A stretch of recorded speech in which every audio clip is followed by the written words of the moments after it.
जब बीजेपी को वोट लेने की बारी आती है तो वो जाट के खिलाफ माहौल बनाता है, जाट के खिलाफ माहौल बनाता है। जब बीजेपी को वोट लेने की बारी आती है तो मराठा के खिलाफ माहौल बनाता है कि लोगों को टैरिफ से मतलब नहीं, लोगों को किसान से मतलब नहीं, लोगों को रोजगार से मतलब नहीं, पेपर क्वेश्चन रिकॉर्ड से मतलब नहीं, लोगों को इस कंट्री में किसी चीज़ों से मतलब नहीं है। ये 24 घंटा नफरत की बात करते हैं। ये नेताओं की तरह कभी मियाँ के बारे में बोलेंगे, कभी किसी की, इसको कुछ भी पता नहीं है। सनातन 300 करोड़ का कैंसर अस्पताल ऐसे ही खोल रहे हैं भैया, हमको तो समझ में नहीं आता है। सैया भेल कोतवाल तो अब डर काहेगा, जब मोदी जी की पूरी असीम कृपा हो जाए। खोले तो झोपड़मुंडी वाला आसाराम बाबू भी थी, सिद्धि के साईं बाबा भी थे, सिद्धि कहते हैं वहाँ के साईं, आंध्रा के बड़का बाल वाला, वो भी दुनिया का सबसे बड़का अस्पताल खोले हुआ है। इस बार फिर नीतीश कुमार को, प्रशांत किशोर को पैसा दे करके नीतीश कुमार को खत्म करो। ये बीजेपी, तो बीजेपी नीतीश कुमार को निपटाना चाहती है। देखिए, बीजेपी का 2 एजेंडा है। एक एजेंडा है कि कांग्रेस को फिनिश करो, दूसरा एजेंडा नीतीश को फिनिश करो। और आरजेडी को फिनिश बीजेपी नहीं करना चाहती है। क्यों? अब समझिए, वो कांग्रेस को फिनिश करना चाहती है। अब देख लीजिएगा, वक्त बता देगा आपको। और आज हम लोग सिर्फ हमारे नेताओं के आचरण के कारण भड़के हुए हैं, हमारे समुदाय के कारण नहीं। आप इसको समझिए। नहीं समझिएगा तो नीतीश कुमार की तरह नेतृत्व नहीं कर पाइएगा। सर, क्यों नीतीश कुमार के साथ ईबीसी है? सर, ईबीसी बीजेपी के साथ नहीं जाएगा। बिहार चुनाव की सरगर्मी बढ़ती जा रही है, उसके बाद वहां क्या बीजेपी अब धर्मगुरुओं के सहारे है? धीरेन्द्र शास्त्री ने मोर्चा खोल दिया है। वो कह रहे हैं कि बिहार हिंदू राष्ट्र का केंद्र बनेगा। चिराग पासवान ने कहा है कि जो कि एनडीए के गठबंधन के हिस्सा है कि देश तो संविधान से चलेगा। पप्पू यादव है मेरे साथ, लोकसभा सांसद हैं, बिहार के पॉलिटिकल क्रूसेडर हैं, राजनीतिक योद्धा हैं, तमाम विपरीत परिस्थितियों के बाद लड़ते रहते हैं। ये भी अभी हाल ही में पूर्णिया में एक बड़े संत हैं, उनके मंच पर थे। धीरेन्द्र शास्त्री भी हैं। तो सवाल है कि क्या बीजेपी ने बिसात बिछा दी है? वो धार्मिक एजेंडे पर चुनाव लड़ने जा रहा है। विपक्ष ने अपनी बिसात बिछाई है। तेजस्वी यादव कह रहे हैं कि हम 65% रिजर्वेशन पर बात करेंगे, हम SC ST OBC के संवैधानिक अधिकार पर बात करेंगे। कांग्रेस के लिए कांग्रेस ने एक नई लकीर खींची है। कांग्रेस लगातार शोषित वंचित समूह के लोगों से मिल रही है। राहुल गांधी ने संविधान बचाओ सुरक्षा सम्मेलन किया है। पप्पू यादव कांग्रेस के प्रति बहुत लॉयल हैं, बहुत ज़्यादा समर्पित दिख रहे हैं और लगातार उन्होंने हरियाणा में प्रचार किया था, झारखंड में प्रचार किया था, दिल्ली में प्रचार किया था। बिहार में क्या वो बीजेपी के धार्मिक एजेंडे के साथ हैं? क्योंकि संत के साथ तो ये भी रहते हैं। क्या धीरेन्द्र शास्त्री को कहा जा रहा है, खुद तेजस्वी यादव ने कहा कि उनको लगा दिया गया है बीजेपी ने मोर्चे पर, और धर्म के नाम पर राजनीति होगी। हिंदू राष्ट्र, उन्होंने कहा कि हिंदू राष्ट्र भी बनाएंगे और हिंदू बिहार भी बनाएंगे। तो किंग मेकर थे तो ले लेते 70% आरक्षण। आप सरकार में थे, 2 बार आप सरकार में रहे, आप लोग आप पर ट्रस्ट क्यों करें? नहीं, आरक्षण तो उन्होंने पास किया था विधानसभा से, हाई कोर्ट और सुप्रीम कोर्ट ने रोक लगा दी। भैया, ये आरक्षण पास कब किया? जाति जनगणना के बाद। जब आप यहाँ थे तो आप क्या किए? नीतीश कुमार जी, इससे पहले कांग्रेस राजस्थान में आरक्षण दी, स्टालिन उससे बहुत पहले आरक्षण दिया। नहीं, राजस्थान में तो 27% रिजर्वेशन नहीं है सर। भैया, राजस्थान में जहाँ कांग्रेस बीजेपी की सरकार रही, झारखंड में नहीं है, राजस्थान में नहीं। राजस्थान में पंचायती राज में कांग्रेस ने सबसे पहले, यदि किसी ने रिजर्वेशन दिया तो अशोक गहलोत ने दिया। आप उठा के देख लीजिए। चलिए ठीक है, आगे। हाँ, बताइए। और जब आप बार बार कहते हैं कि भैया एक बात आप हमको बताइए, आप किंग मेकर थे तो विशेष राज ले लेते, किंग मेकर थे तो विशेष पैकेज ले लेते, किंग मेकर थे तो निजी क्षेत्र में आरक्षण ले लेते कि हमको आरक्षण लेकर के रहेंगे 60-70% EBC OBC का और ST SC का आरक्षण रहेगा। हम तो आपको किसने रोका? आप जब चुनाव आता है 6 महीना, आप उसके पहले इतने लंबे समय से, और आप बात करते हैं कि धीरेन्द्र ब्रह्मचारी या फलना, हम तो कई बार नहीं 1 लाख बार, जब पहली बार धीरेन्द्र गया था कि ब्रह्मचारी, एक तो इनको सनातन का पता नहीं, पहली बार आप समझिए, सनातन वसुधैव कुटुंब है, सनातन सर्वधर्म संभव है, सनातन सार्वभौमिकता का एक भी है। दूसरा, उनको बिहार का पता नहीं, वो बुद्धम शरणम गच्छामि, संगम शरणम गच्छामि, महावीर भी वही, बुद्ध भी वही, जितने इस दुनिया के, इस देश, गुरु गोविंद सिंह भी पटना से, वही मैं बता रहा हूँ ना, महाभारत का केंद्र बिंदु भी वही, वाल्मीकि भी वही, उठा के देख ले। तो आप हिंदू राष्ट्र के और हिंदू बिहार के पक्ष में हैं? सर पहले सुनिए ना भैया, हमको तो समझ में आपकी बात नहीं आती है। साउथ अलग, नॉर्थ अलग, जाट अलग, मराठा अलग, सिख अलग, गुजराती अलग, मत्तो अलग, कुकी अलग। जब बीजेपी को वोट लेने की बारी आती है तो वो जाट के खिलाफ माहौल बनाता है, जाट के खिलाफ माहौल बनाता है। जब बीजेपी को वोट लेने की बारी आती है तो मराठा के खिलाफ माहौल बनाता है, पंजाब में सिख के खिलाफ माहौल बनाता है, साउथ में कहता है कि राहुल गांधी हिंदी को गरिया रहे थे साउथ में, तो नफरत इधर राहुल गांधी के खिलाफ पैदा करता है। नॉर्थ ईस्ट की स्थिति अलग है, बिहार और यूपी जाता है तो यादव को गरियाता है। आप ऐसे नहीं सोचिए, देखिए बात ऐसे सोचिए कि नरेंद्र मोदी जी जब पहली बार प्रधानमंत्री बने तो उन्होंने सर्वे किया कि हम चुनाव नहीं जीत रहे हैं, हम हार रहे हैं, तो उन्होंने बहुत बेहतर तरीके से एक साजिश रची गई इस देश में और पुलवामा हो गया। नहीं, ये तो पुलवामा तो 19 दूसरे वाले चुनाव भैया, पहली बार फर्स्ट के बाद सेकंड में हुआ सर। हाँ, तो अब सेकेंड बार, आप पहली बार कब वो बोल रहे? मैंने कहा पहली बार जब सेकंड बार हो गए, जब हाँ, सिर्फ दूसरी बार। अच्छा, तो वहाँ पुलवामा 19 का चुनाव, 19 के चुनाव में पुलवामा नहीं होता तो इस जन्म में चुनाव नहीं जीते। अब मोदी जी ने एक बात समझ लिया है कि विकास पर इस देश में और जीनियस पर कोई राजनीति नहीं हो सकती। उसने पब्लिक के नैरेटिव को समझ लिया है। देखिए, आप समझिए,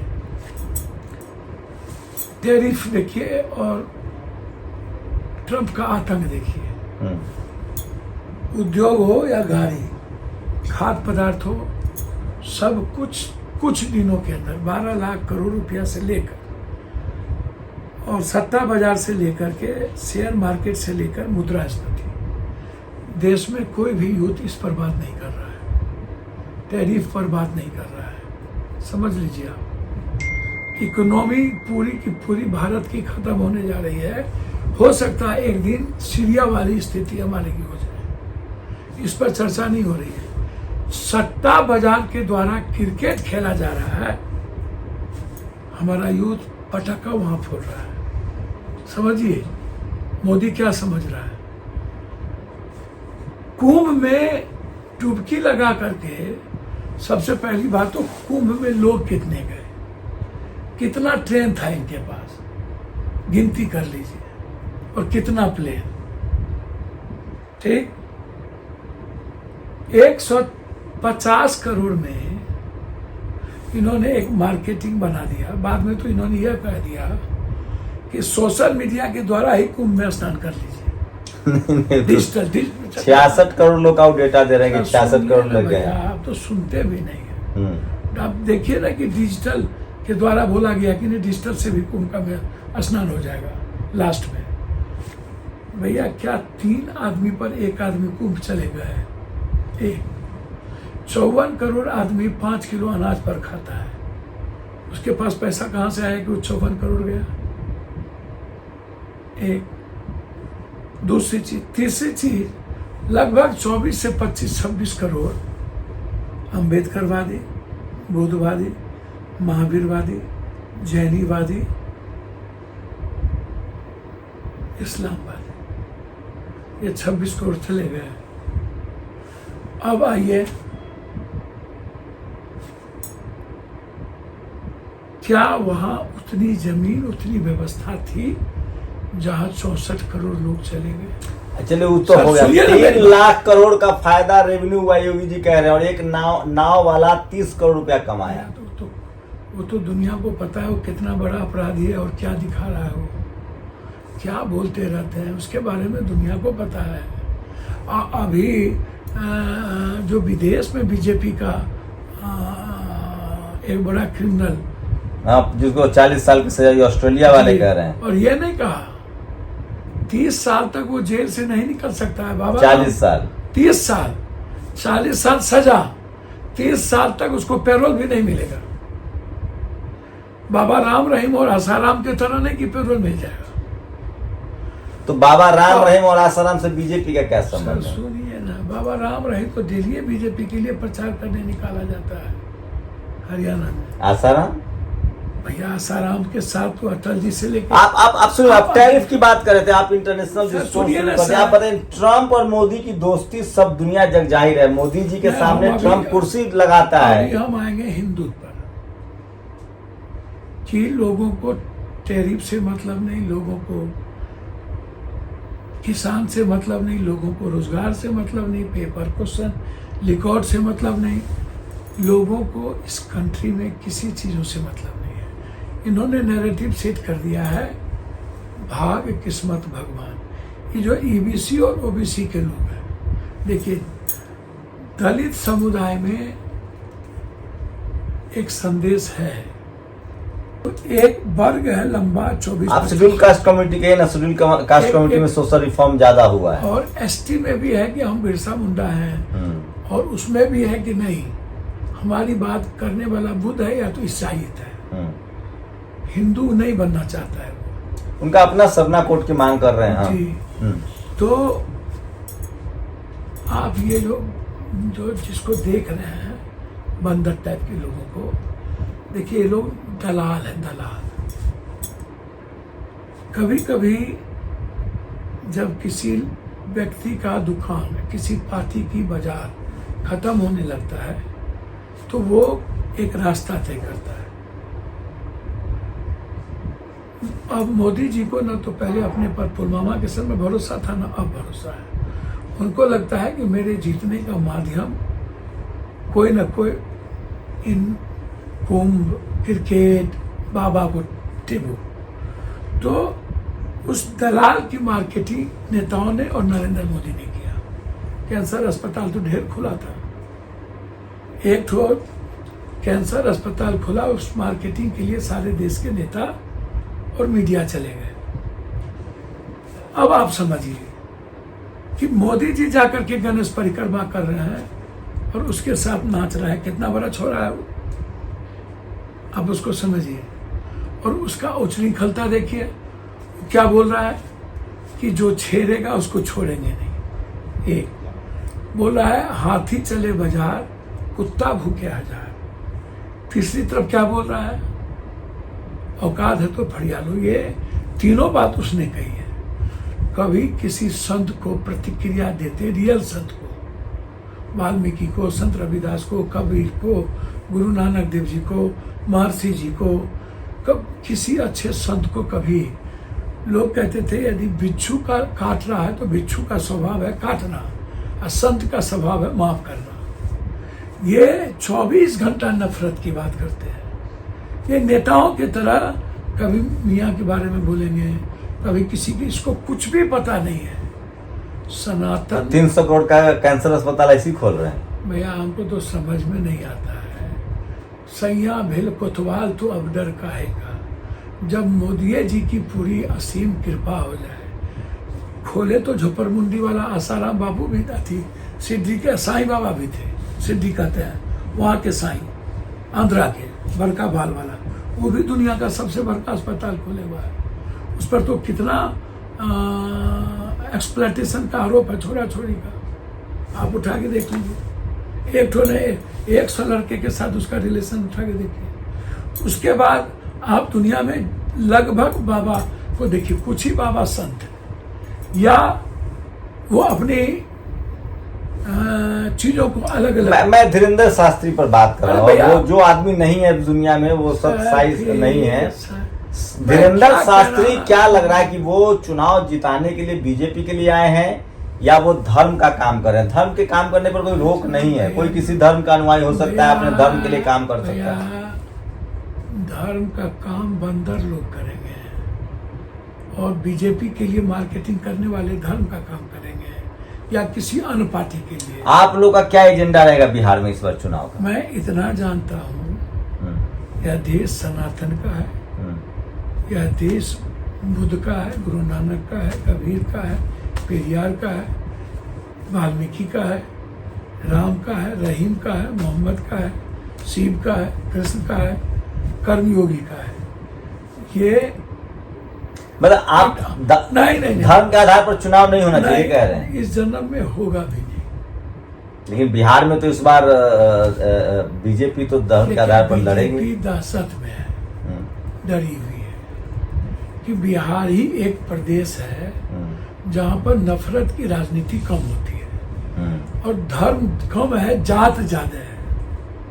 नहीं, वहाँ सोशल जस्टिस की लड़ाई है, सुनिए शोषित ना, वंचित समाज वही बात तो कर रहे। कास्ट सिस्टम जो है ना, एबीसी, गंगोत्री, निषाद, मला, खेबर, केआर, तो आप ये नहीं होना चाहिए। तेतमा, ये सामाजिक चीजों के लिए वो अपने अधिकार के लिए जीना चाहता है। हाँ, नौकरी चाहता है, नौकरी बिजनेस चाहता है, रोजगार बिजनेस चाहता है।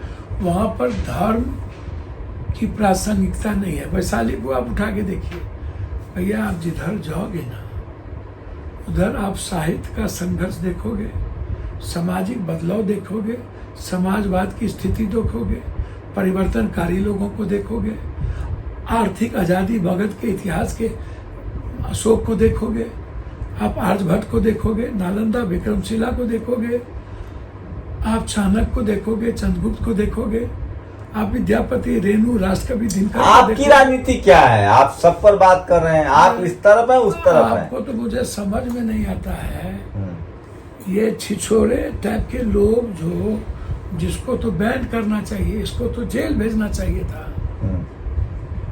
भैया। यही लोग जिसका विपक्ष का नाम लेते हैं आप, यही लोग तो भर जिंदगी मंदिर जाके शीतला मंदिर ये पूजा नहीं किए हैं क्या? इनका जिंदगी भर तो इनके पापा पूजे ही किए मंदिर, और यो डेली पूजे करता है। तो पूजा पाठ से किसको आपत्ति अरे है? भाई सुनिए ना भाई, खूब करे ना। जब कोई आप किसी धर्म को गाली नहीं दे सकते, आप किसी धर्म के अनुयायी को गाली नहीं दे धर्म सकते। को गाली देता है जैसे आप धीरेन्द्र शास्त्री चाह रहे हैं कि सिर्फ हिंदू राष्ट्र हो, ये भैया, उसका नुमाइश नहीं कीजिए। वो संविधान विरोधी बात करते हैं, इसलिए वो पूजा की नुमाइश मत कीजिए ना। हम भी आनंद मार्गी हैं, हम साधना करते हैं, हम दिखाने जाते हैं, हम सर, वो 1.5 घंटा निजी है उसमें। नहीं, हम नुमाइश मत कीजिए ना। आपके नुमाइश करने से अदर लोगों को लगता है। नीतीश जी को लेकर बड़ी आपको क्या लग रहा है? बीजेपी नीतीश कुमार के नेतृत्व में चुनाव लड़ेगी, या बीजेपी नीतीश जी से मुक्ति चाहती है? आपका क्या लग है? एक बात समझिए, क्योंकि आप 365 दिन बिहार में सड़कों पर रहते सबसे हैं। बड़ी बात क्या है, आरजेडी के नेता ईबीसी और ओबीसी में विश्वास पैदा नहीं कर पा रहे, और ये ट्रस्ट नीतीश कुमार का आज भी जिंदा है। नीतीश कुमार अस्वस्थ है, नीतीश कुमार मानसिक रूप से बहुत अस्वस्थ नहीं है। नीतीश कुमार की राजनीति चारों तरफ से पदाधिकारी घेरे हुए हैं, और आज के डेट में नीतीश कुमार जी इतने ज़्यादा चेतन, या उसको यह कहा जाए कि मुख्यमंत्री खुद बिहार को नहीं देख पा रहे हैं। अभी तो आपकी मुलाकात हुई थी पूर्णिया में उससे। मैं तो कह रहा हूँ, नीतीश कुमार का पर्सनल एग्जिस्टेंस और उसका रेस्पेक्ट आज भी, हाँ। उसका रेस्पेक्ट आज भी जिंदा है नीतीश कुमार का। आप समझ लीजिए। आप बहुत सॉफ्ट कॉर्नर हैं उनके प्रति, क्या मतलब क्या है आपका रूप, क्या होगा? नीतीश कुमार के बगैर बीजेपी की कोई हैसियत नहीं है। कहाँ? बिहार में। ऐसे बहुत लोगों को गुमान था, बाल ठाकरे भी कहते थे कि कमलाबाई छोटी पार्टी है, कहाँ चली गई? यूपी में भी लोग कहते थे बीजेपी। सर बीजेपी है सर। बाला साहब ठाकरे जब तक जिंदा थे, हाँ। तब तक निकले थे बीजेपी, और नीतीश कुमार के बगैर बीजेपी चुनाव काहे जीत के लड़ लेती है। बोला है सिन्हा जी ने कि हमारा अपना मुख्यमंत्री होगा। आपने, हमको लगता है डिप्टी सीएम का भाषण नहीं सुना। मैं तो वही कह रहा हूँ, विजय सिन्हा का। मैं वही कह रहा हूँ कि बीजेपी नीतीश कुमार के कंधों पर बेड़ा पार करना चाहते हैं। उनको लगता है कि ईबीसी का, ओबीसी का वोट मजबूती से तभी मिलेगा जब नीतीश कुमार मेरे साथ रहेंगे। यदि नीतीश कुमार को उस वक्त चेयरमैन बना दिया गया होता इंडिया गठबंधन का 2024 में, और लालू, ये लोग नीतीश कुमार को टीच ना किए होते, लालू आरजेडी परिवार। ये आप गंभीर आरोप लगा रहे हैं उस गठबंधन में। कह रहे हैं, हम सही कह रहे हैं भैया। आरजेडी परिवार के साथ कोई भला आदमी नहीं रह सकता। ऐसे क्यों कह रहे हैं? लालू जी की बहुत साख है समाज लालू में। यादव जी की बात हम नहीं करेंगे। फिर लालू यादव जी कभी सामाजिक न्याय की बात करते थे। अब जो आप उनके पार्टी के सांसद रहे हैं, आज भी आपसे अच्छे संबंध है। लालू यादव जी से न की बात करिएगा। लालू यादव के बाद जो आरजेडी परिवार है, एक ठो नहीं ना है, उनके साथ अनटचेबल हो गया है ओबीसी ईबीसी। क्यों नहीं जाना चाहता है? क्या कारण है? आप हमको बताइए ना, क्यों आप माई पर आ गए थे? क्यों आप ओबीसी को छोड़े? क्यों सामाजिक न्याय? सबसे ज्यादा विधायक वाली पार्टी है सर बिहार में आरजेडी। पिछली बार तेजस्वी यादव को सबसे ज्यादा विधायक, तो बीजेपी की कृपा थी, हनुमान जी की कृपा थी। इस बार फिर नीतीश कुमार को, प्रशांत किशोर को पैसा दे करके नीतीश कुमार को खत्म करो। ये बीजेपी। तो बीजेपी नीतीश कुमार को निपटाना चाहती है। देखिए, बीजेपी का दो एजेंडा है। एक एजेंडा है कि कांग्रेस को फिनिश करो, दूसरा एजेंडा नीतीश को फिनिश करो। और आरजेडी को फिनिश बीजेपी नहीं करना चाहती है। क्यों? अब समझिए, वो कांग्रेस को फिनिश करना चाहती है। अब देख लीजिएगा, वक्त बता देगा आपको, आप समझ लीजिए। नहीं तो सर आज हम 32 सीट जीते होते, नीतीश कुमार चेयरमैन बन गया होता और आज हमारी सरकार होती। सर बहुत तो आप नीतीश जी के लिए बहुत सॉफ्ट कॉर्नर रख रहे हैं क्या? आप करने वाले, आप क्या करने वाले? क्योंकि आप तो बिहार के बड़े पॉलिटिकल क्रूसेडर हैं, हम आइडियोलॉजिकल हैं। राहुल जी, प्रियंका जी हमारे लीडर हैं कांग्रेस के पक्ष में। ऊंची जात हो या तो कांग्रेस तो आरजेडी के साथ गठबंधन में, आप आरजेडी पर हमलावर हैं। सर कोई हमलावर नहीं है। गठबंधन कीजिए, अच्छी बातें हैं, करना चाहिए, एकदम करिए। लेकिन यदि आपको ईबीसी ओबीसी किसी भी जाति का वोट लेना है तो कांग्रेस को सामने रखना पड़ेगा और किसी के नेतृत्व में चुनाव नहीं लड़ना पड़ेगा। एमएलए जीत के आइए, आप मुख्यमंत्री किसी को बना दीजिए। आप क्लियर है मेरा? सर इस जन्म में क्या 700 नहीं 7 लाख। आप गठबंधन के खिलाफ हैं क्या, कांग्रेस और आरजेडी के? मैं गठबंधन के पक्ष में हूँ। नेतृत्व किसी का नहीं हो, मैं यह चाहता हूं, क्योंकि आम आदमी का वोट इंडिया गठबंधन को मिलेगा, लेकिन भूमिका कांग्रेस की होगी। तो ऐसे तो बीजेपी तो नीतीश कुमार को आगे करके चुनाव लड़ रही है, उसके कई नेताओं ने बोला था पहले से चुनाव लड़ रही है, लेकिन नरेंद्र मोदी ने अभी तक ये नहीं कहा कि नीतीश कुमार ही मुख्यमंत्री किया। उन्होंने कहा हमारे लाडले सीएम हैं। भैया नेतृत्व की बात नहीं की उन्होंने, मुख्यमंत्री की बात नहीं की, उन्होंने लॉलीपॉप की बात की। वो लाडले सीएम उनका हाथी है, बच्चा है। हाँ, जब मन आएंगे तब कुछ भी बोल देंगे, कभी गाली देंगे, कभी डीएनए करेंगे, कभी खून को गाली देंगे, कभी कहेंगे ये महिला विरोधी है, कभी लाडले हो गए।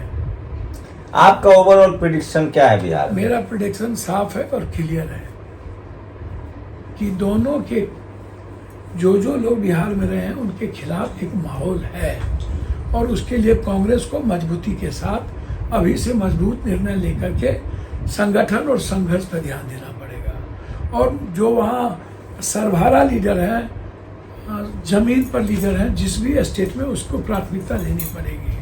टेक्निकल लड़ाई को सेकेंडरी रखिए और संघर्ष को, और जो मजबूत समाज में जिसकी पकड़ है ईबीसी पर, एसटी पर, एससी पर, समाज में किसी भी जाति पर, आप उसको प्राथमिकता दीजिए।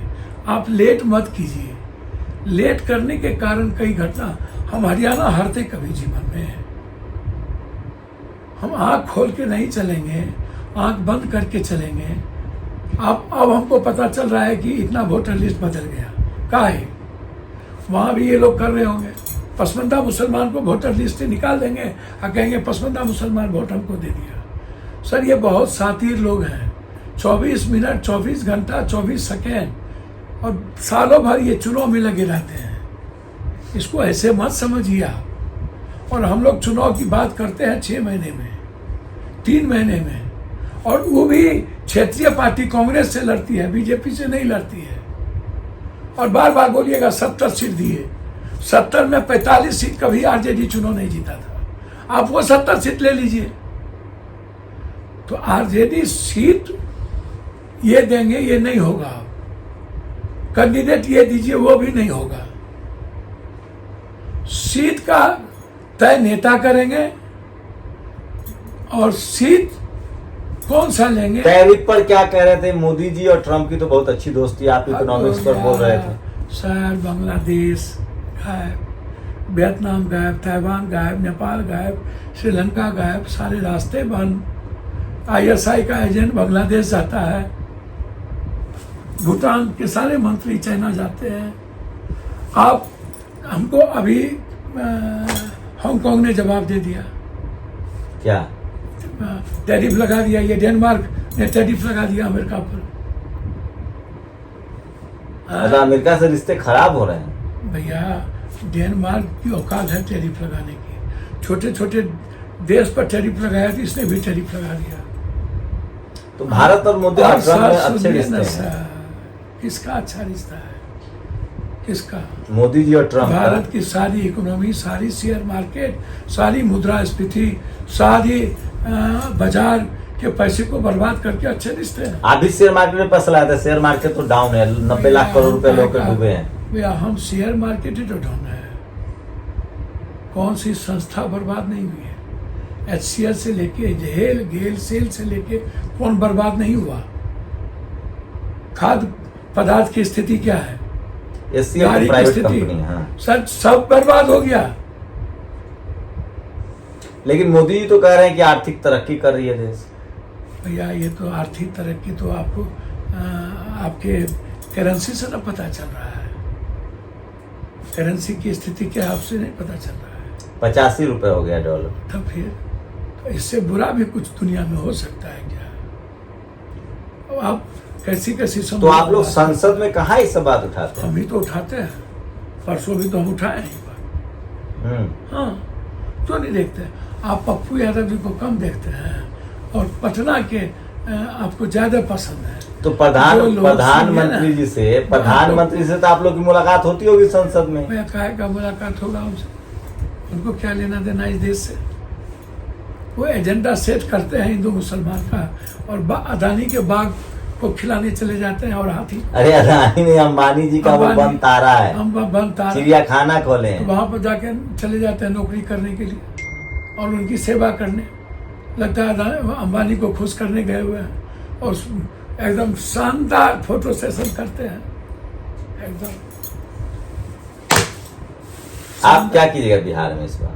हम क्या करेंगे? जो कांग्रेस करेगी, जो कांग्रेस का नेतृत्व करेगी, जो कांग्रेस का निर्णय होगा। कांग्रेस ने अपना प्रभारी बदल दिया, क्या अध्यक्ष बदलेगी?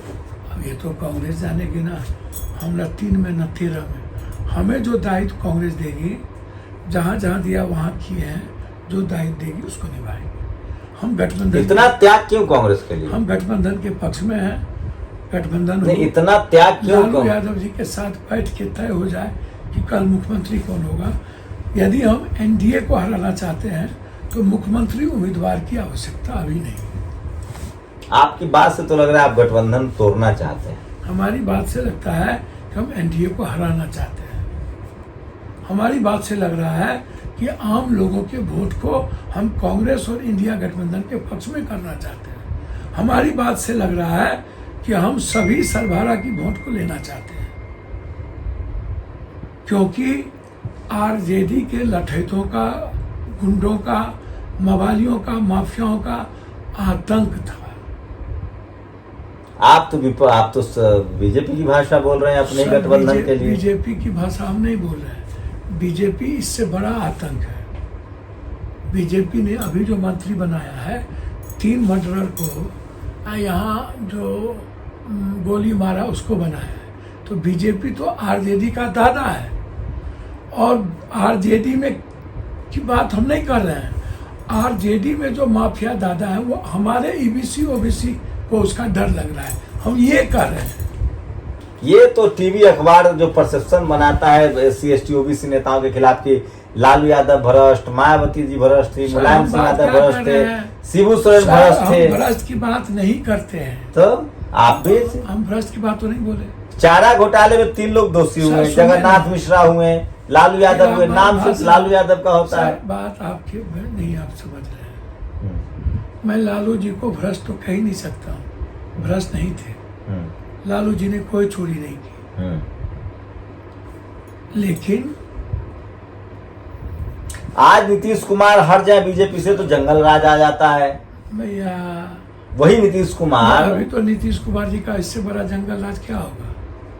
नीतीश कुमार जी बीजेपी का जंगल राज क्या होगा? तो अभी आरजेडी से कैसे सवाल पूछ सकते? आरजेडी तो सत्ता में है नहीं। आरजेडी आप कैसे आरोप लगा सकते हैं कि आरजेडी का मतलब नेता गुंडाई कर रहे हैं, जबकि तो सत्ता में है नहीं? दिक्कत क्या है शंभू जी, आप समझने उमझने को तैयार नहीं है। नहीं समझाइए। मैं ये कहाँ कह रहा हूँ कि आरजेडी के नेता गुंडाई कर रहे हैं। मैं कह रहा हूँ कि आरजेडी के नेता जो यादव, मेरी बात समझिए, लालू यादव नहीं, पूरा यादव नहीं, आरजेडी का नेता जो माफिया टाइप के लोग, उनसे ईबीसी ओबीसी को तकलीफ बढ़ा, इसलिए दूरियां बढ़ी। क्या करना चाहिए? जैसे ब्राह्मण भूमिहार राजपूत से दलित ST SC OBC अलग हुए थे ना, एक भी साथ नहीं थे। और ब्राह्मण भूमिहार राजपूत के, लेकिन आज उन लोगों, आज ब्राह्मण भूमिहार राजपूत को वो वोट दे रहे हैं, RSS को वो वोट दे रहे हैं, भगवावादी को वो वोट दे रहे हैं, आरक्षण खत्म करने वाले को वोट दे रहे हैं, जाति जनगणना नहीं करने वाले को वोट दे रहे हैं। और जो लालू यादव सामाजिक न्याय की बात किया, मुलायम सिंह उसको वोट नहीं दे रहे। उसके कारण लालू यादव नहीं है। लालू यादव भ्रष्टाचारी इस जन्म में नहीं होंगे, वो तो बहुत सीधे आदमी थे। उनको तो लोगों ने जबरदस्ती माहौल बना दिया। लेकिन लालू यादव जी ने जिस चीज को बनाया था, धीरे धीरे धीरे धीरे हम जो डर लोगों को ब्राह्मण भूमिहार राजपूत के कांग्रेस के समय में लगता था कि मेरा शोषण कर रहे हैं, वो डर अब ईबीसी को लगने लगा यादव हमारा ज्यादा शोषण करने लगा है। यादव नेता, यादव नहीं, वही जनता दल और बीजेपी का यादव होता है, उसको वोट मिल जाता है सभी जात का। लेकिन आरजेडी का यादव होता है, उसको ईबीसी ओबीसी वोट नहीं देता है। मैं इसीलिए कह रहा हूं कि किसी भी परिस्थिति में यदि आप ईबीसी को अपने साथ लाना चाहते हैं, तो आप किसी के नेतृत्व, मुख्यमंत्री का आप उम्मीदवार अभी मत उतारिए। बाद में आपको शंभू जी पैर पकड़ते हैं, जिसको मुख्यमंत्री बनाना हो बना दीजिएगा। चुनाव लड़के पहले एनडीए को हराइए और कांग्रेस के भूमिका में आइए, बड़े भाई की भूमिका में लड़ने दीजिए, नेतृत्व कांग्रेस को करने दीजिए, मुख्यमंत्री जिसको बनना है बनने दीजिए। मैं ये कहाँ कह रहा हूँ कि लालू तेजस्वी मुख्यमंत्री नहीं बने, अब वो नहीं बने। अभी कह रहा हूँ नेतृत्व ना करिए। मैं ये कहाँ कह रहा हूँ कि लालू यादव अच्छे नहीं। लालू यादव जी ने सामाजिक न्याय, सब लोग, रामविलास जी, नीतीश जी, शरद जी, सब, लेकिन धीरे धीरे चीजें चेंज हुई। और आज हम लोग सिर्फ हमारे नेताओं के आचरण के कारण भड़के हुए हैं, हमारे समुदाय के कारण नहीं। आप इसको समझिए। नहीं समझिएगा तो नीतीश कुमार की तरह नेतृत्व नहीं कर पाइएगा। सर क्यों नीतीश कुमार के साथ ईबीसी है? सर ईबीसी बीजेपी के साथ नहीं जाएगा, लेकिन किसी न किसी को नीतीश कुमार दोबारा बनना पड़ेगा। और नीतीश कुमार का आचरण, उसके तरह का एक्ट करना पड़ेगा। क्या बिहार में सवर्ण मुख्यमंत्री कोई हो सकता है? ऐसा हो सकता है नहीं, बीजेपी सवर्ण मुख्यमंत्री बना दे? नहीं, मुझे नहीं लगता। जैसे यूपी में केशव प्रसाद मौर्य भले अध्यक्ष थे, लेकिन जब बीजेपी चुनाव जीती तो उन्होंने अपना आरएसएस का ब्रांड योगी जी को मुख्यमंत्री बनाया। स्थिति अलग है। मुझे लगता है कि यदि कोई इस बात को सोच रहा है तो ये अणुबम वाला परमाणु बम होगा। आपका क्या आकलन है? आप सबसे ज्यादा आप सांसद रहे न रहे, सबसे ज्यादा सड़क पर आप घूमते हैं, आकलन क्या होगा नतीजा? सर नतीजा यही होगा कि आरजेडी को अहंकार छोड़ना पड़ेगा, घटक दल को अहंकार छोड़ना पड़ेगा और बड़े लीडर को सामने में बैठ के बात करनी होगी। और अभी से हमें बदलाव निश्चित एनडीए हारेगी। पप्पू यादव के खिलाफ हो सकते हैं, साथ हो सकते हैं, लेकिन पप्पू यादव को दरकिनार नहीं कर सकते हैं। बिहार में इनका ग्राफ बढ़ा है और चूंकि 365 दिन इस सड़क पर रहने वाले नेता हैं, जहां कहीं शोषित कहीं भी कोई किसी के साथ घटना हो, कोई पीड़ित हो, वहां मिलने जाते हैं, तो एक सामाजिक एक्सेप्टेंस भी बढ़ा है। और समाज में क्या बदल रहा है, क्या बातचीत हो रही है, वो आदमी बेहतर बता सकता है जो समाज में घूमता है। पूरी बातचीत पर आपकी क्या राय है? आप सहमत है, असहमत है? कमेंट करके हमें बता सकते हैं। शंभू कुमार सिंह, नेशनल दस्तक, दिल्ली। नेशनल दस्तक की आपसे गुजारिश है कि अगर इसको बचाना चाहते हैं तो नेशनल दस्तक को सब्सक्राइब करने के लिए रेड कलर के सब्सक्राइब बटन को दबाएं, फिर बेल आइकन की घंटी दबाएं। नेशनल दस्तक को बचाने के लिए बहुत जरूरी है कि हर खबर को शेयर करें, लाइक करें, कमेंट जरूर करें।